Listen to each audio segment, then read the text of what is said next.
Good morning, captains. It's Monday again, and we have a new set of missions coming for the week. It's your wonderful hosts, Tonic at TZW, and I thought we'd start off this new year, where I really don't feel new at all, by having a quick look at what this set of missions has for us. One thing to remember is this set of missions run for 2 weeks, not one. I missed that in the patch notes, and so I was a little bit bored last week, not having any missions to play, and the only thing that kept me going was Christmas chocolate, to be honest. So let's just have a look at our campaigns and missions. We have got the wonderful legendary New Year missions, which is why Wargaming getting people to dump all of their silver in rent and legendary ships to try and get this one out of the way. Personally, I hate it. I just suck it up and go into AI and hammer through AI and lose silver doing so. But at the moment, legendary tier and tier 7 just seems to have turned into a complete potato fest, and it's not worth wasting your time. There are people who are up at legendary tier and are completely seal clubbing a lot of the people who have no experience of playing at legendary tier and have rented all the ships, and they seem to be having a good time of it. But it's not for me. It's not for me at all. The bit I'm interested in is you'll see there that on the Theseus Bane campaign I'm at 49, so I'm about not quite halfway up there. I didn't buy the campaign outright. I know a lot of people have, and a lot of people are enjoying Minotaur, and a lot of people are hating Minotaur. It's a bit of a glass cannon. I've seen it in game, I've been killed by it, and I've also killed it. So being on the receiving end of it isn't pleasant, but when you're dishing it out, if you catch it right, that's somebody who's going back to port very quickly. It's a ship that you need to take down early in the game if you can see it. Otherwise, if he gets into a smoke screen and he's got somebody spotting for him, he's just gonna whittle you away. And sometimes it's even worth just a sneaky sly shot into his smoke screen, because if you do get lucky and get a hit on him, he's going to think twice about sitting there. So, Weekly Havoc Part 2. It seems straightforward again. There's nothing hard in here, I don't think. Win a battle. Again, it's AI or standard matches. 1500 global XP, 12,000 XP, 20,000 commander XP, 20,000 XP before bonuses, and then 3.5 million credits. Now if we flip back down here, win a battle shouldn't be too hard. 1500 global XP, you can use a booster for that. The trick is to use an XP booster and then the global XP booster on top of it. To get those out of the way quickly, I normally throw a double XP booster onto a ship that I'm trying to grind, along with a global XP booster. If I'm grinding this one for XP, I'll sometimes chuck a silver booster on it to get some more credits out of it. Double booster for Commander XP, along with a double XP booster. That one you've just got to play through, so just rack through half a dozen ships and you can probably do that one in a few decent games. And the 500,000 credits, that just ticks up as you earn it. Obviously premium ships are going to give you a little bit more credits, and tier 6 is obviously the best money maker. Tier 6 premiums with an XP booster and a credit booster on, that is going to get you that 3.5 million credits very quickly. So what's that going to give us? That's going to give us a total of 250, 375, 475, 550, 600, 625 renown, which do a quick bit of math. 6 4s is 24, plus 1 is 25. That'll move you up 25 places on your campaign trail progress. Now, Shakedown Trials. This is the one that caught me out last week, thinking that we were going to get it week after week, and it's not. It's fortnightly. Some of these are, perhaps going to give people a few problems. Winning 3 battles isn't an issue. Hitting the citadels of ships 15 times, you will see all over the Facebook groups. People will be asking, what ship do I hit the most citadels with? There is no straight answer on that one. You know, people love playing battleships. Get a broadside battleship, you might hit 3 or 4 citadels. Other people will take out a rapid firing cruiser and just YOLO, AP, pen, and just head out, try and get another cruiser broadside, put a couple of salvos through it, you know, get half a dozen or a dozen citadel shots on it, get nuked off the map themselves, probably cost the team the game, but hey, they've got their citadels, you know, such is life. Sadly, these missions don't always encourage the best gameplay amongst people. They are out for themselves, not for the team. Me, I just play the game, and what comes, comes, and if I don't get it, it doesn't matter. I enjoy playing the game, mostly. Other times I want to throw my controller through the television. In fact, yeah, more so the controller through the television than enjoying playing the game at the moment.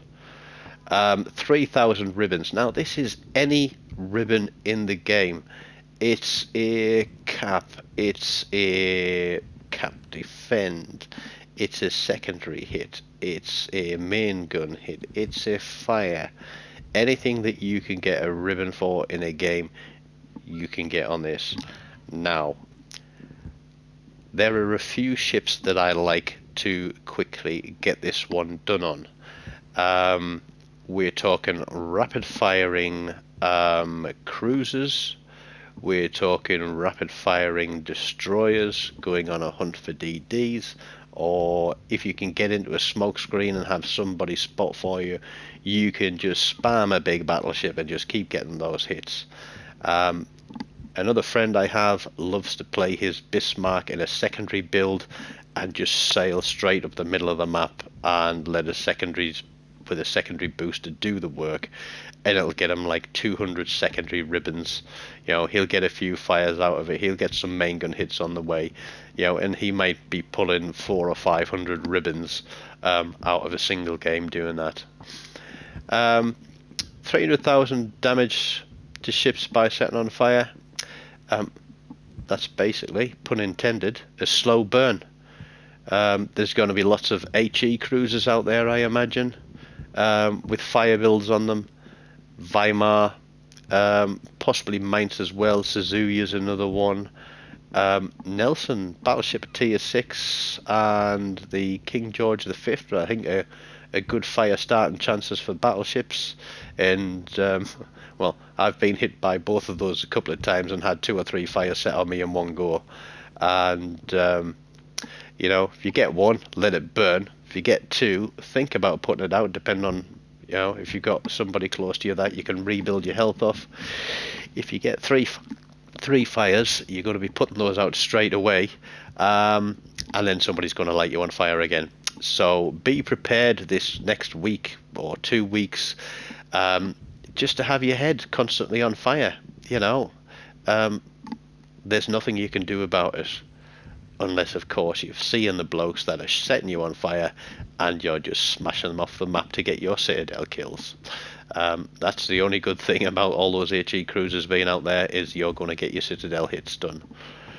And a lot of people struggled with this one in the last week. As I was watching social media, people could not get in the top 4 in 24 games, I think it was. I'm not a pro by any means. I have no problems doing this. I mainly play destroyers. I like to play destroyers. Playing the caps, spotting, defending the cap is a great XP earner, and it will get you up there on the board. Damage isn't everything, but by the same measure, I've taken, let's say, like the California out, because I won't play high tier battleships. I play mid tier battleships because that's all I'm really average to good with. But I've taken a California out before, instead of a destroyer, and I've gone in a game and played what I thought was a pretty steady game, and I've come top of the board. Now, if I can come top of the board on a battleship, and I am crap at battleships, then if you don't play destroyers, there is no reason why somebody can't go out and practice a little bit and come top of the board in a destroyer. So there isn't really anything too difficult here.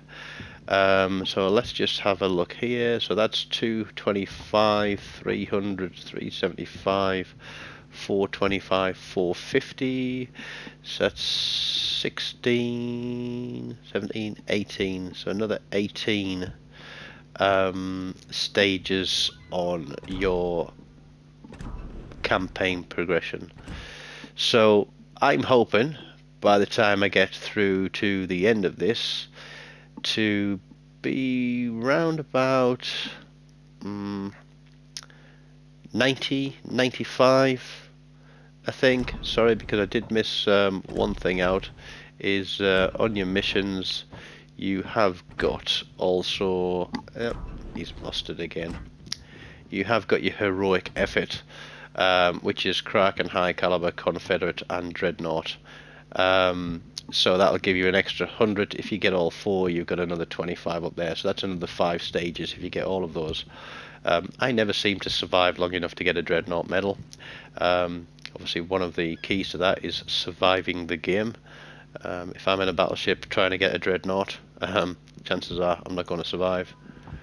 Confederate, those come as and when they decide to appear. I just play the game. If I clatter 6 ships for 20% of their overall health, you know, I think I've had a good game. I've done that in Yamato before and not had a single kill. Played legendary tier battleships, putting it out there, just trying to play safe, play sensible, and ended up with a Confederate medal but not a single kill. High caliber, everybody should be able to pick up at least one of those within 2 weeks. And Kraken Unleashed, the one we all love and the one we all love to hate. I set a new base XP record in the Gallant right before the new year. I was a very happy boy, going out the new year on a little bit of a high. I was seconds away from having a Kraken Unleashed in that match as well, and strangely enough it was one of my own division mates who sniped the last hit point off the ship with a full salvo from his battleship to deny me a Kraken. I then went on to pick up the last ship in the game to end on 4 kills and I think 109,000 damage in the Gallant, which is by no means the best destroyer in the game by a long way. So yeah, a little bit disappointed. Haven't had a Kraken in a week or 2 now. So we'll play through this campaign over the next couple of weeks, and hopefully we will be blessed by the mighty Kraken and add another one to the list. I think I'm chasing number 64 now. Last year I averaged about 1 every 10 to 14 days, so I think by the end of 2022 we might be getting close to 100, but who knows. RNG might decide it doesn't want to give us a single one.